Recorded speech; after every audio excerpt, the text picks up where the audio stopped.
Hello, ഇന്നത്തെ video easy ആയിട്ട് തയ്യാറാക്കാൻ പറ്റുന്ന ഒരു ബ്രെഡ് പുഡിംഗ് ആണ്.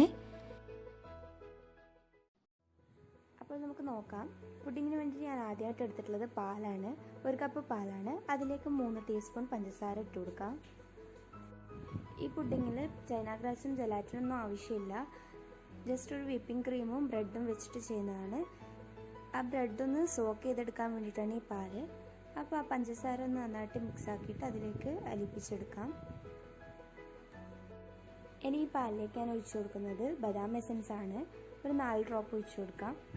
ഇതിന് പകരം നമുക്ക് വേണമെങ്കിൽ സ്ട്രോബെറിയോ പിസ്ത ഏത് എസൻസ് വേണമെങ്കിൽ ഒഴിച്ചു കൊടുക്കാം. സിറപ്പായാലും കുഴപ്പമൊന്നുമില്ല.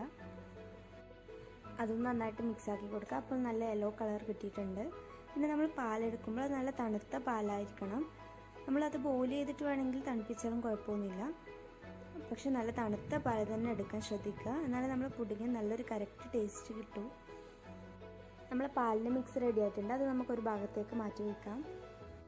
ഇനി നമുക്ക് ഈ പുഡിങ്ങിലേക്ക് ആവശ്യമായിട്ടുള്ളത് ബ്രെഡാണ്. ഞാനിവിടെ 12 സ്ലൈസസ് ബ്രെഡാണ് എടുത്തിട്ടുള്ളത്. ബ്രെഡിൻ്റെ ക്വാണ്ടിറ്റി നമ്മൾ എടുക്കുന്ന സെറ്റ് ചെയ്യുന്ന പുഡിംഗ് ട്രേൻ്റെ വലുപ്പത്തിനനുസരിച്ച് ചേഞ്ച് ചെയ്ത് കൊടുത്താൽ മതി. കൂടുതൽ ആവശ്യമാണെങ്കിൽ കൂടുതൽ എടുക്കുക. ഞാനിവിടെ 12 സ്ലൈസസ് ആണ് എടുത്തിട്ടുള്ളത്. അപ്പോൾ ഈ ബ്രെഡിൻ്റെ സൈഡൊക്കെ നമുക്ക് കട്ട് ചെയ്തെടുക്കാം. ബ്രൗൺ കളറിൽ വരുന്ന സൈഡ്സൊക്കെ ഞാൻ കട്ട് ചെയ്തെടുത്തിട്ടുണ്ട്. നമ്മൾ ഈ ഒരു പുഡിങ്ങിൽ ബ്രെഡ് 2 ലെയറായിട്ടാണ് കൊടുക്കുന്നത്. താഴെ ഒന്ന് വെച്ച് അതിൻ്റെ മുകളിൽ വേറൊരു ലെയർ വെക്കും.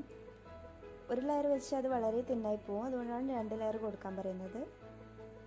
അപ്പോൾ 2 ലെയറിനും വേണ്ട ബ്രെഡൊക്കെ കട്ട് ചെയ്ത് വെച്ചിട്ടുണ്ട്. ഇനി നമുക്ക് വിപ്പിംഗ് ക്രീം ഒന്ന് ബീറ്റ് ചെയ്തെടുക്കണം. ഞാനിവിടെ 250 ml വിപ്പിംഗ് ക്രീമാണ് എടുത്തിട്ടുള്ളത്. അതും ബ്രെഡ് എടുക്കുന്ന പോലെ നമ്മൾ പുഡിംഗ് ട്രേൻ്റെ വലുപ്പത്തിനനുസരിച്ച് എടുത്താൽ മതി. ഇതൊന്ന് ബീറ്റ് ചെയ്തെടുക്കാം. നന്നായിട്ട് അങ്ങ് സ്റ്റിഫാവൊന്നും വേണ്ട. നമ്മൾ കേക്കിനൊക്കെ ചെയ്യുന്ന പോലെ സ്റ്റിഫാവൊന്നും വേണ്ട.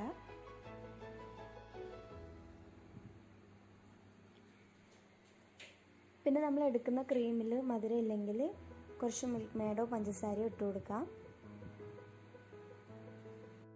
ഇതിപ്പോൾ നന്നായിട്ട് ബീറ്റ് ചെയ്തെടുത്തിട്ടുണ്ട്. ഇനി നമ്മുടെ ലാസ്റ്റ് സ്റ്റെപ്പ് പുഡിംഗ് ട്രേയിലേക്ക് സെറ്റ് ചെയ്യലാണ്. അതിന് വേണ്ടിയിട്ട് നമ്മൾ ആദ്യം റെഡിയാക്കി വെച്ച പാലിൻ്റെ മിക്സിയിലേക്ക് ബ്രെഡ് നന്നായി സോക്ക് ചെയ്ത് കൊടുക്കാം. ഓരോ ബ്രെഡായിട്ട് നന്നായിട്ട് സോക്ക് ചെയ്തിട്ട് വേണം ട്രേയിലേക്ക് വെക്കാൻ.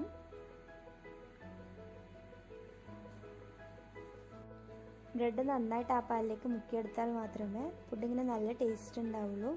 അതുമാത്രമല്ല, നമ്മൾ ഫ്രിഡ്ജിൽ പുഡിങ് സെറ്റ് ചെയ്യാൻ വെക്കുന്ന ടൈമിൽ ആ ബ്രെഡ് ഡ്രൈ ആകാൻ ചാൻസ് ഉണ്ട്. അത് നന്നായിട്ട് മുക്കിയിട്ടില്ലെങ്കിൽ അത് ഡ്രൈ ആയി പോകും. നമുക്ക് ഓരോ ബ്രെഡും സെറ്റ് ചെയ്ത് കൊടുക്കാം. ഞാൻ ഒരു ലെയർ കംപ്ലീറ്റ് ആയിട്ട് സെറ്റ് ചെയ്തിട്ട് അതിൻ്റെ മുകളിൽ രണ്ടാമത്തെ ലെയർ കൂടി വെച്ച് കൊടുക്കുന്നുണ്ട്.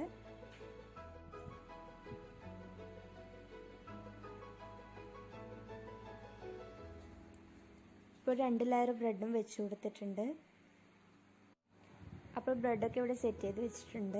ഇനി ഇതിൻ്റെ മുകളിൽ വിപ്പിംഗ് ക്രീം ഒഴിച്ചു കൊടുക്കുകയാണ് വേണ്ടത്.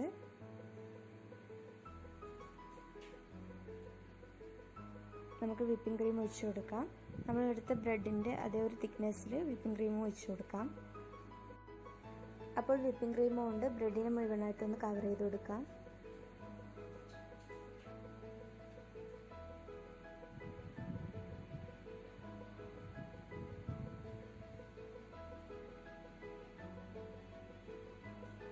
ഞാൻ മുഴുവൻ വിപ്പിംഗ് ക്രീം ഒഴിച്ചു കൊടുത്തിട്ടുണ്ട്. ഇനി ജസ്റ്റ് അതൊന്ന് ഫിനിഷ് ചെയ്തെടുക്കാം. ഇപ്പോൾ പുഡിംഗ് ഒന്ന് സെറ്റ് ചെയ്തെടുത്തിട്ടുണ്ട്. ഇനി അത് നന്നായിട്ടൊന്ന് സെറ്റായി കിട്ടാൻ വേണ്ടിയിട്ട് ഫ്രിഡ്ജിൽ ഒരു 3 മണിക്കൂറോളം വെക്കാം. ഫ്രീസറിൽ വെക്കേണ്ട ആവശ്യമില്ല, താഴെ വെച്ചാൽ മതി. ഇതിപ്പോൾ 3 മണിക്കൂർ കഴിഞ്ഞിട്ട് നന്നായിട്ട് സെറ്റായി കിട്ടിയിട്ടുണ്ട്. ഞാനതൊന്ന് കട്ട് ചെയ്ത് വെച്ചിട്ടുണ്ട്. നല്ല ക്രീമി ആയിട്ടുള്ള ബ്രെഡ് പുഡിംഗ് ഇവിടെ റെഡി ആയിട്ടുണ്ട്. നല്ല ടേസ്റ്റാണ് ഈ പുഡിങ്ങിന്. വളരെ എളുപ്പത്തിൽ നമുക്ക് തയ്യാറാക്കാൻ പറ്റുന്ന ഒരു പുഡിംഗ് ആണല്ലോ.